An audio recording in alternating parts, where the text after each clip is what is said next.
Hello there, welcome to Planet America. Here in the Situation Room, I'm John Barron. I'm Licciardello, and we've got a situation. President Trump now shifting focus to oil no longer flowing through the Strait of Hormuz. The president said the war will end when he feels it in his bones. How and when will the war in the Middle East end? We'll ask an expert, Rear Admiral Mark Montgomery. And on the home front, Trump wants to save American democracy by making it harder to vote.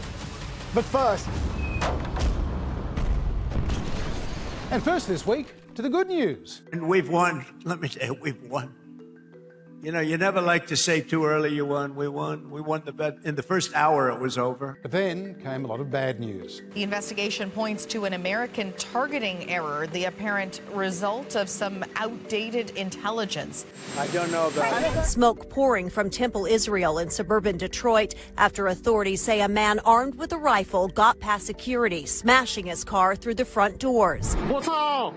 What's up? Missiles fly above cargo ships. In the Strait of Hormuz, thousands of vessels are at a standstill. But President Trump says that last bit is actually good news. The United States is the largest oil producer in the world by far, so when oil prices go up, we make a lot of money. Well, good news perhaps for the oil companies, including those in Russia, after the US temporarily lifted sanctions on Russian oil that is currently at sea, allowing it now to be shipped to buyers around the world.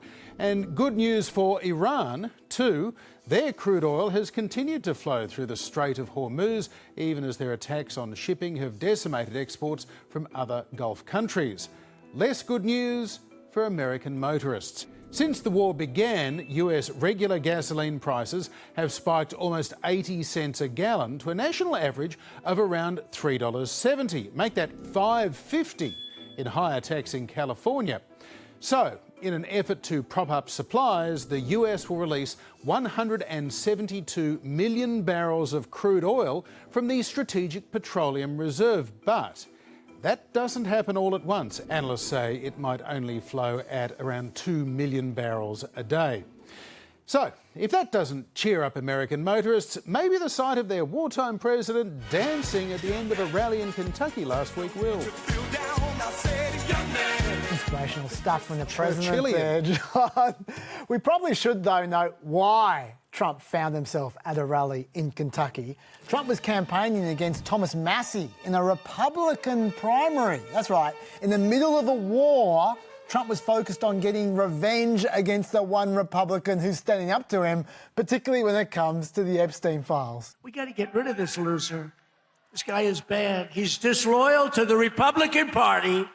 He's disloyal to the people of Kentucky. And most importantly, he is disloyal to the United States of America. And he's got to be voted out of office as soon as possible. No, he's disloyal to you, Mr. President. And Trump's super PAC is pumping real money into attack ads like this. American hero Ed Galrine stands with President Trump, our country, and our military. Thomas Massie, he stands with Iran and radical leftists in Congress.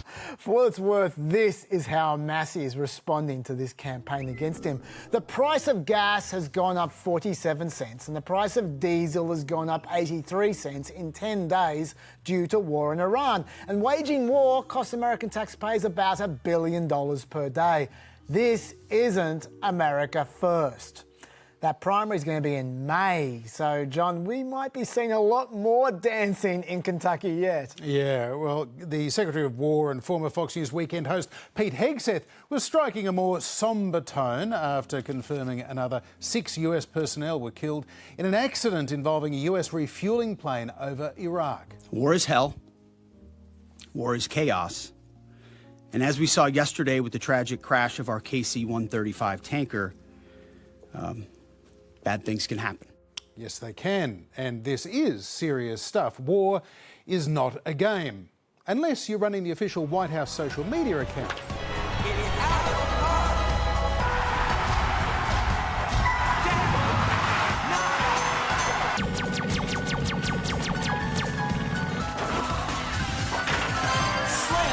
Very tasteful. And speaking of games, Iran has announced that it cannot participate in this year's FIFA Soccer World Cup tournament, being co-hosted by the United States in June and July, because, ironically, they're being bombed by the recipient of the inaugural FIFA Peace Prize. And despite Trump's claim that the war has already been won, there were signs that American boots may soon be on the ground, as a report emerged that the US military is sending roughly 2,500 Marines and at least one extra warship to the Middle East. And that is a big deal, John. So let me tell you how we got here. Back before the war started, Trump hoped that by killing the Ayatollah, that would trigger either a collapse of the entire Iranian regime, or alternatively, Trump could run an instant replay of what happened in Venezuela, where some pragmatic official decided to work with him.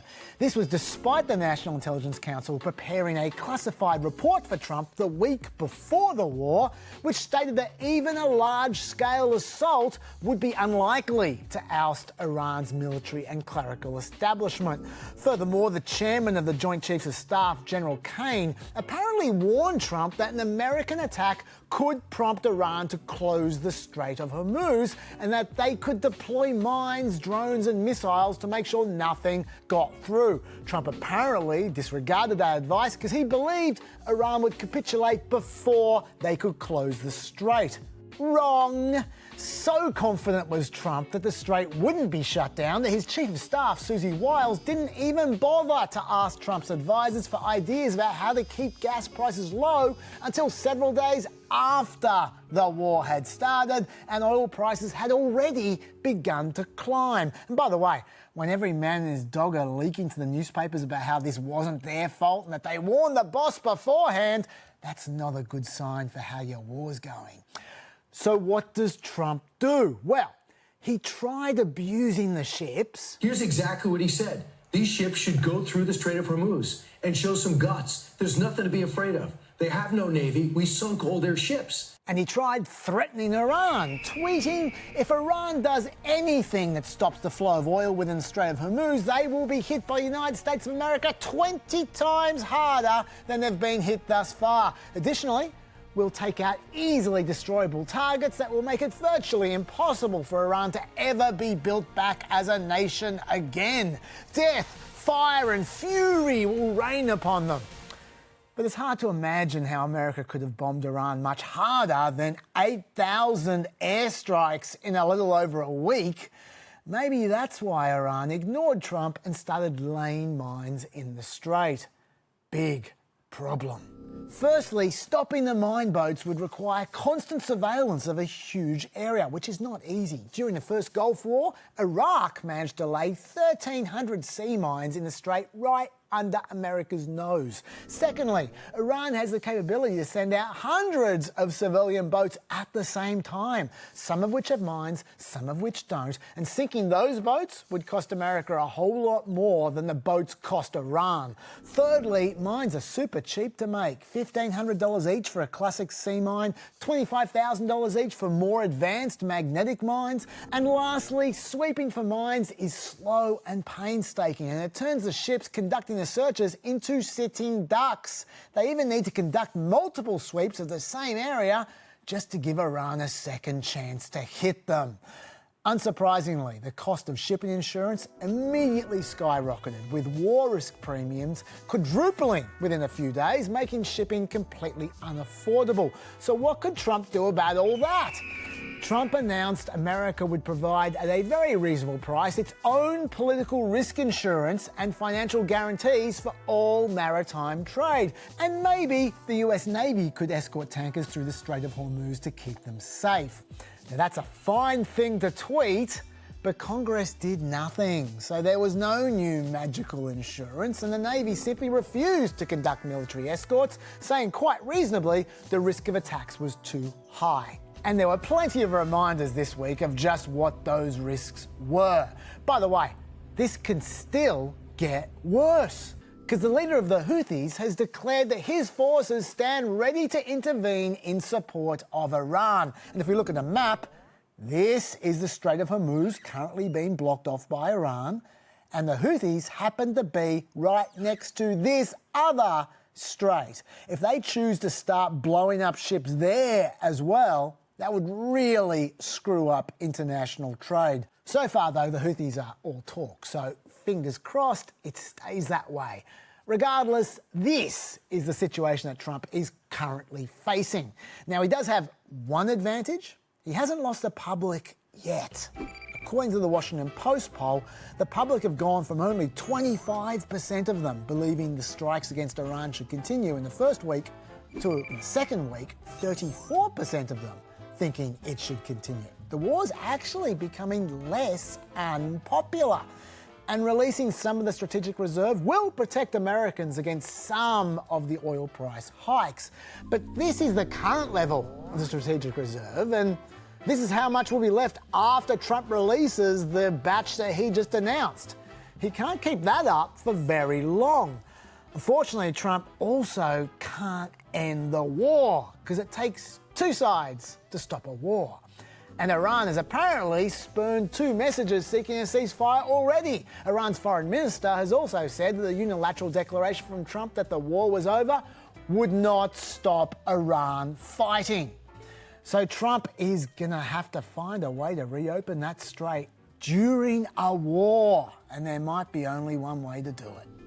Reopening the strait might require ground troops to take the Iranian coastline. And let's also not forget that stockpile of enriched uranium that is currently buried under a mountain that could still lead to a nuclear bomb sometime in the future. Unless the Americans take it with, you guessed it, ground troops. So those are some of the reasons, John, that ground troops might be in the region ready to go.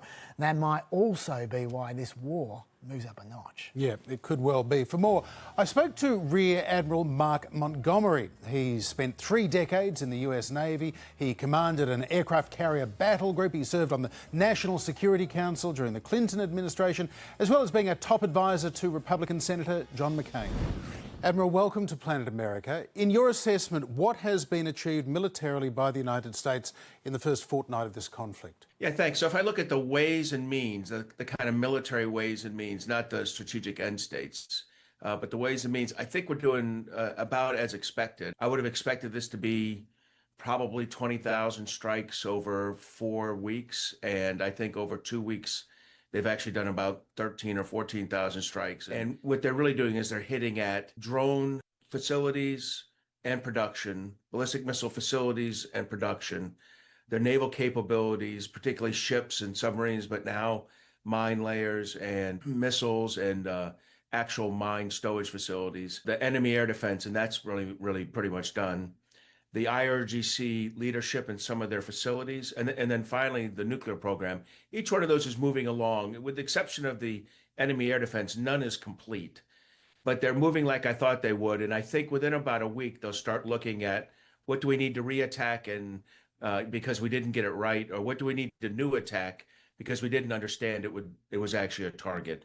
And so I honestly, as a purely military operation, I think this is going about how Admiral Brad Cooper, the U.S. Central Command commander, expected it to be. And Admiral, how much leverage does Iran now hold over the United States and its allies with its effective blockade of the Straits of Hormuz? Yeah, thanks. So if I think about what the strategic end states are now, because whether regime changes one or not, I think the first strategic end state is change how the regime acts, how it treats its Arab partners, how it sponsors terrorism throughout the region, how it threatens Israel and U.S. national security interests. That's moving along. And then there's a second end state that's for the United States to be able to control flow through the Straits of Hormuz to ensure that the world can benefit from the fossil fuels that come out of there.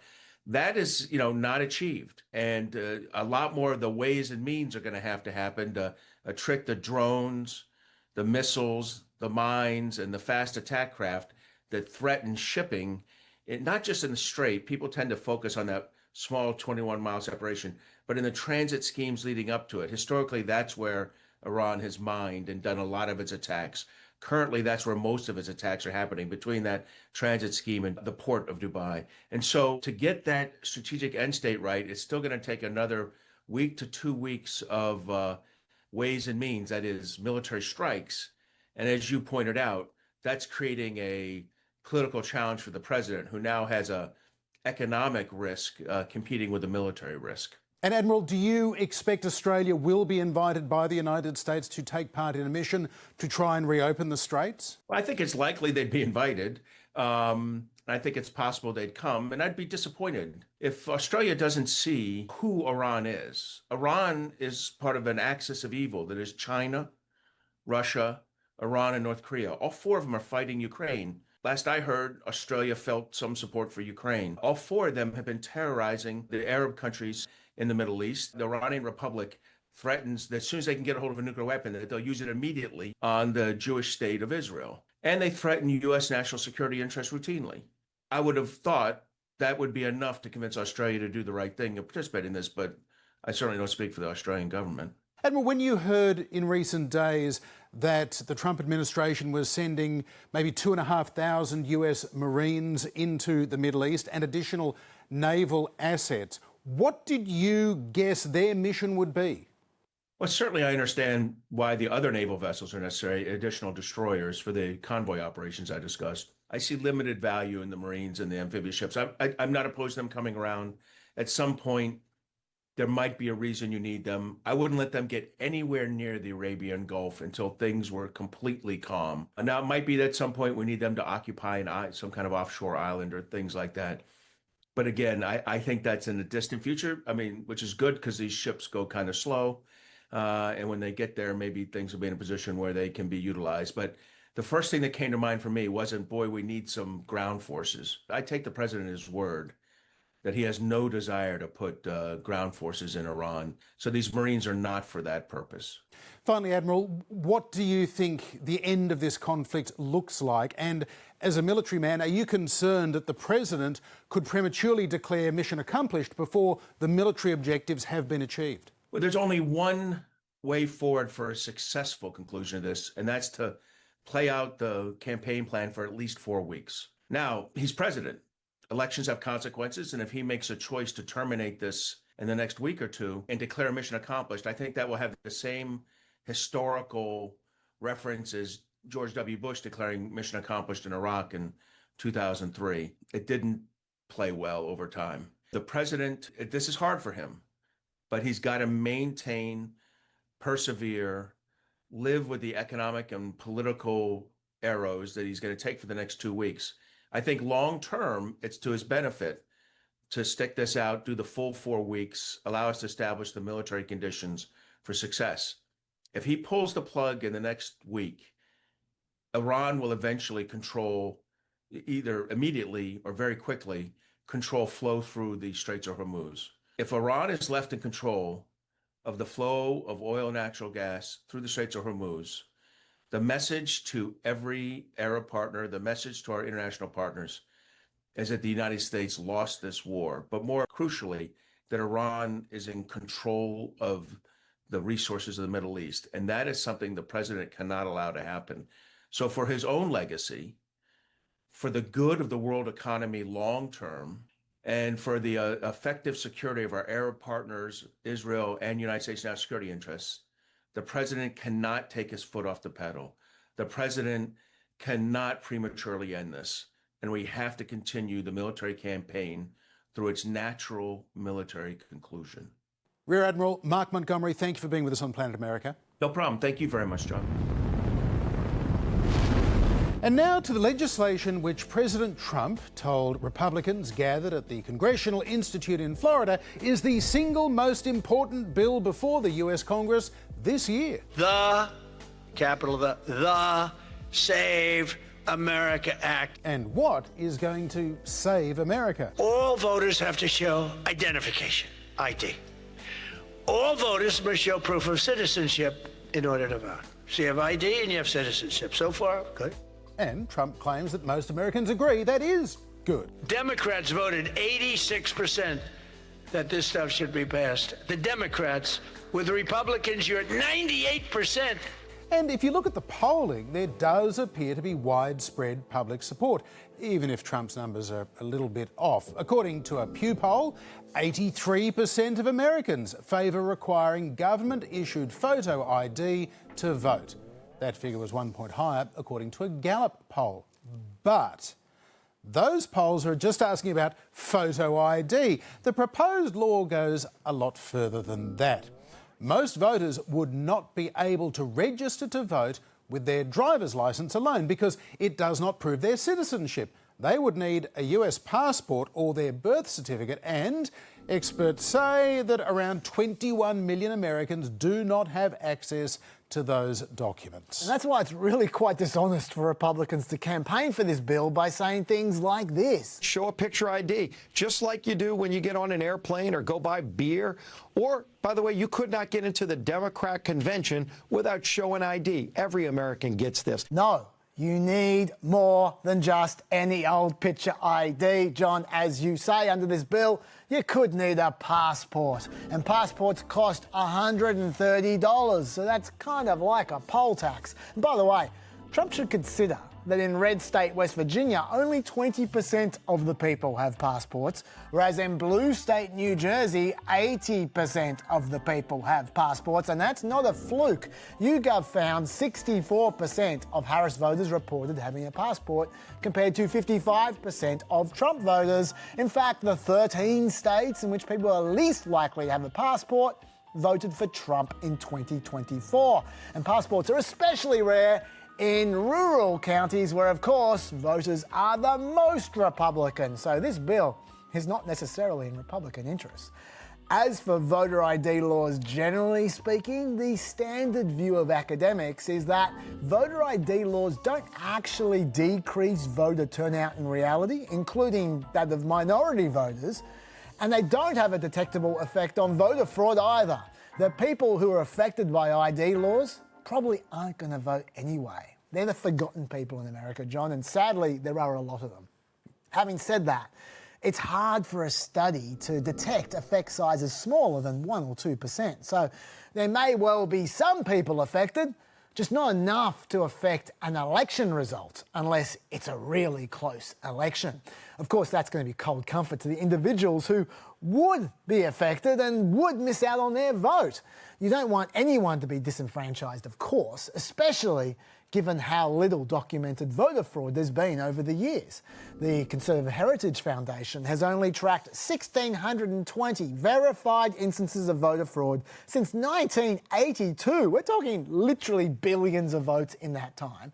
Bear in mind, though, there has been a lot more invalid voting than just those numbers. Authorities haven't been able to prove intentionality, which of course you need to prove voter fraud, John. Yeah, indeed. And there is more to this as well. The Save America Act also directs states to hand over their voter rolls to the Federal Department of Homeland Security to then run through what the non-partisan voting rights Brennan Centre calls, quote, the agency's flawed citizenship verification tool, which experts fear will see even more US citizens purged from voter rolls.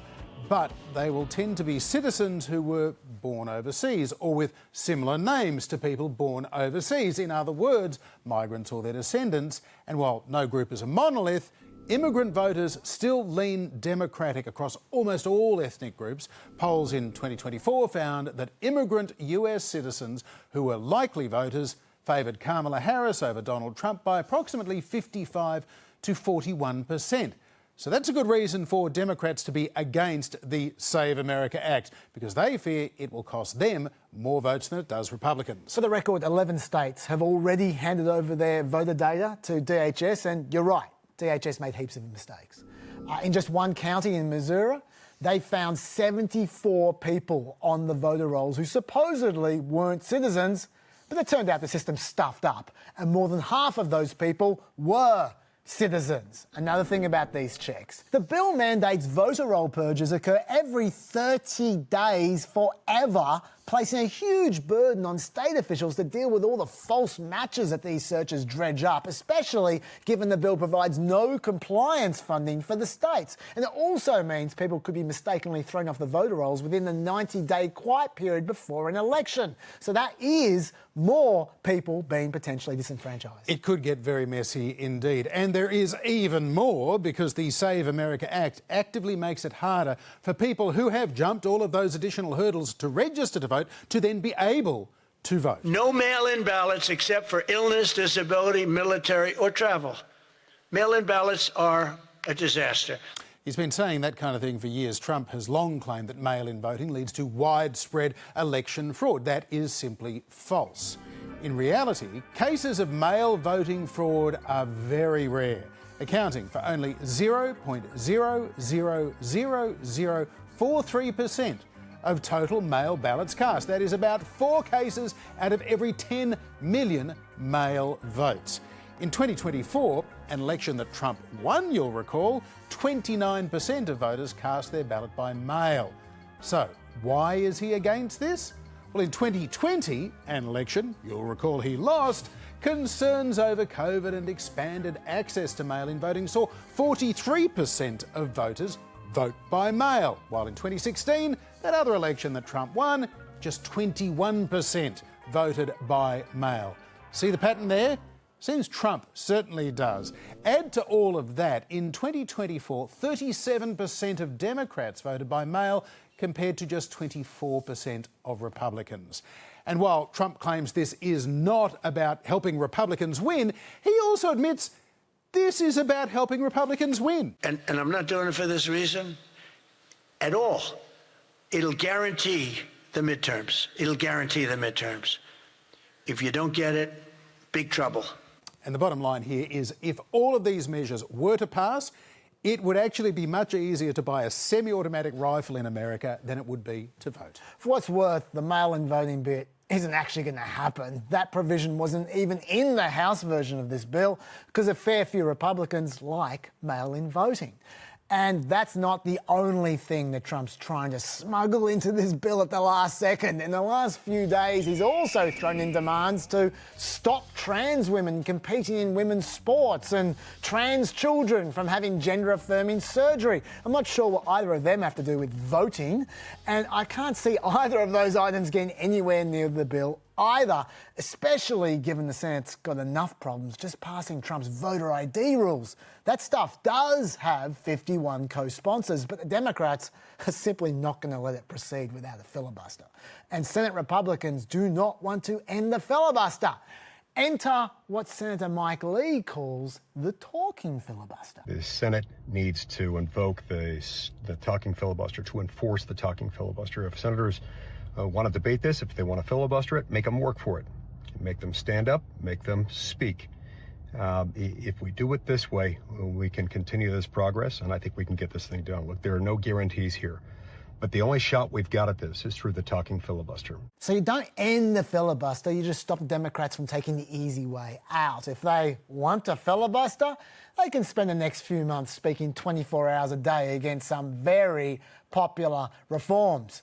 But guess what? Senate Leader John Thune says not even that tactic has 51 votes.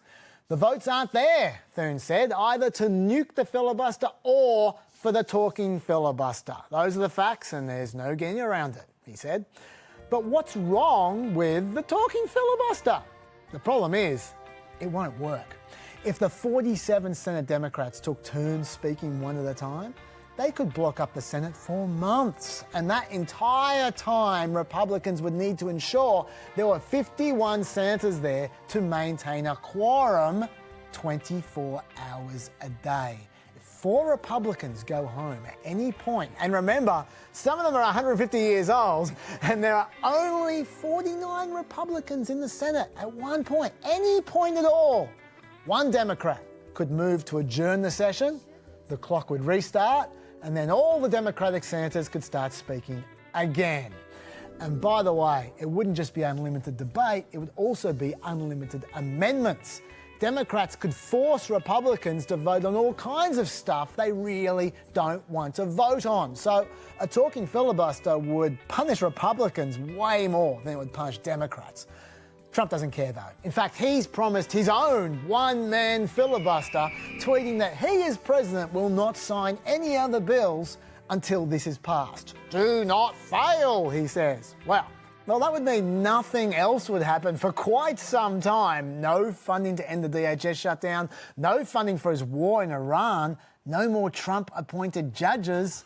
you might want to think this one through just a little bit more. That is it for another trip to Planet America. We'll be back at the usual time, 9:35 p.m. next Monday night. And you also find us on ABC, iView, YouTube and Facebook. And on this week's Pet Podcast, we're talking a whole lot more about the war and considering a conundrum about AI. See you then. Bye-bye.